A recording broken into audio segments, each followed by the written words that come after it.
Bonsoir à tous. Bravo d'être là, sous les fenêtres du sinistre Rousseau. Ok, il est bien protégé, hein. Ça, ils n'ont pas lésiné sur les moyens. Autant il n'a pas d'effet secondaire, mais bon, il a un petit... Je sais pas ce qu'il craint.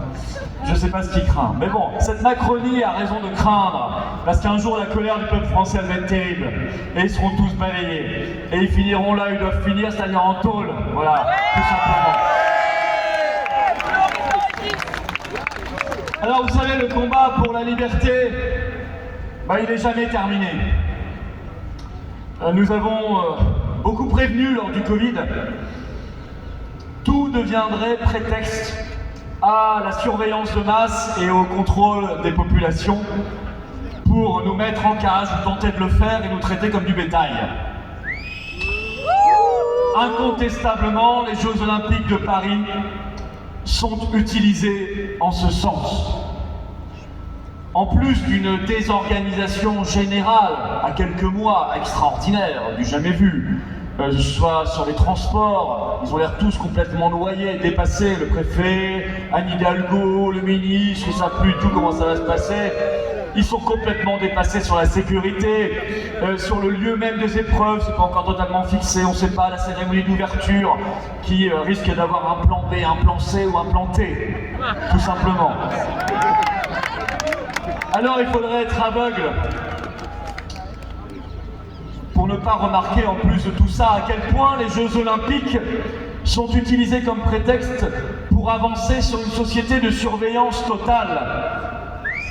Prélude au crédit social à la chinoise. Je vais citer ici un professeur de droit public qui s'est exprimé récemment dans la presse sur ces JO, il s'appelle Serge Chama, et il a dit ceci, écoutez bien, ce n'est pas faute d'avoir dit et répété durant l'état d'urgence sanitaire que la logique du QR code reviendrait à la première occasion. Nous aimons le sport et la fête. Nous pourrions même être très fiers que 100 ans après Paris 1924, la France accueille comme une grande nation qu'elle est les Jeux Olympiques de 2024. Mais avec la Macronie, inféodée à une Union européenne aussi folle que tyrannique, ça ne pouvait pas aussi bien se passer. On voulait des Jeux Olympiques, on a des Jeux orwelliens. On voulait le sport, la fête, la fierté nationale, nous avons le QR code, la reconnaissance faciale et les drones. Figurez-vous quand même qu'ils ont annoncé, et c'est un fait unique et inédit dans l'histoire des JO, allez voir comment ça s'est passé à Londres en 2012 ou dans d'autres villes, ça ne s'est évidemment pas passé comme ça. Ils nous ont annoncé des QR codes et l'inscription obligatoire sur un registre numérique, rien que pour pouvoir nous déplacer. Ils ont annoncé par une loi, pour la première fois, la reconnaissance faciale par vidéosurveillance dans l'espace public en France. On croyait que c'était réservé à la Chine, et ben non, ça arrive maintenant dans notre pays. Ils ont déjà commencé, ils nous ont tout à l'heure d'ailleurs salué bien amicalement lors du passage du cortège. Ils démontent les bouquinistes installés sur les quais de Seine depuis le XVIe siècle. Parce que il pourrait y avoir une bombe dans les boîtes. C'est ça. Pourtant, moi je pense qu'il pourrait y avoir une bombe dans leur tête tellement il y a du vide. Et il ferait bien de se méfier.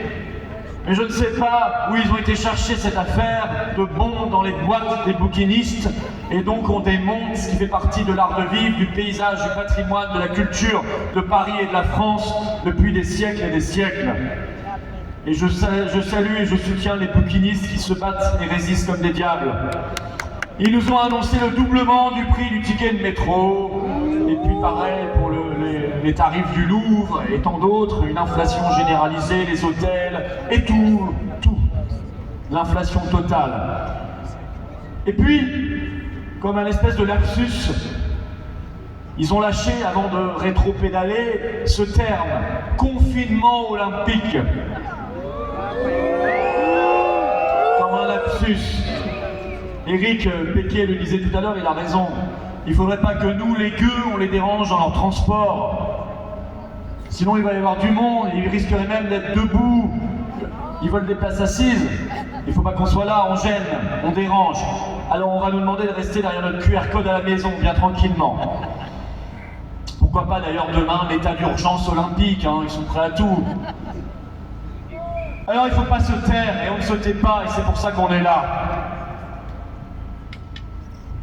Il faut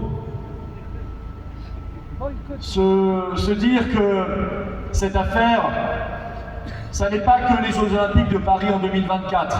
D'ailleurs, ça ne concerne pas que Paris ou même l'Île-de-France. Ça concerne tout le pays. Parce que les principes sont posés, les lois sont votées. Et que la ministre des Sports a déjà annoncé en septembre dernier que la reconnaissance faciale, si ça se passe bien pour les JO, elle la conservera dans tout le pays après les JO.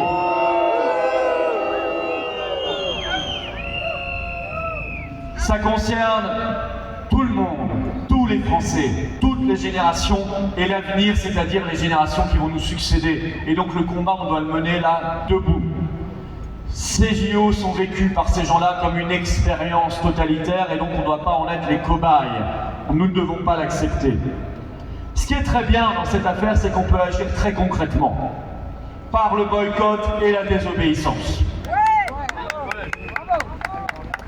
Qui s'inscrira sur ce registre numérique pour avoir le droit de se déplacer?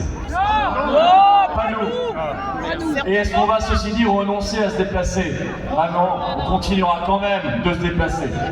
Qui fera son petit QR code à montrer à la police, sinon il y aura une amende? Bah pas nous. On l'a pas fait avant, sous le Covid. Ça nous a pas empêché d'aller dans quelques restaurants de temps en temps, hein. On peut le dire, tout le monde l'a fait. Et bravo d'ailleurs aux restaurateurs qui l'ont fait, qui ont désobéi. J'approuve cette désobéissance et cette rébellion.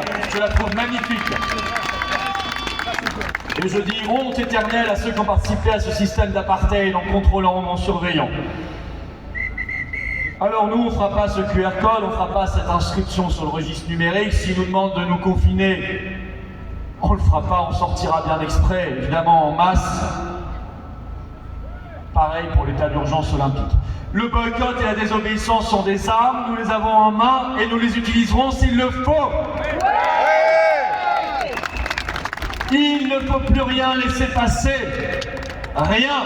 Et il faut défendre toujours, coûte que coûte, la liberté, toutes nos libertés, parce que derrière la liberté, il y a le respect et la dignité de chacun. Alors je vous dis, battons-nous, soyons debout, profitons de cette fin d'année pour nous ressourcer. À vous tous, je souhaite un excellent et un très joyeux Noël et de très belles fêtes de fin d'année. Et je vous dis plus que jamais, vive la liberté, vive la résistance et vive la France libre!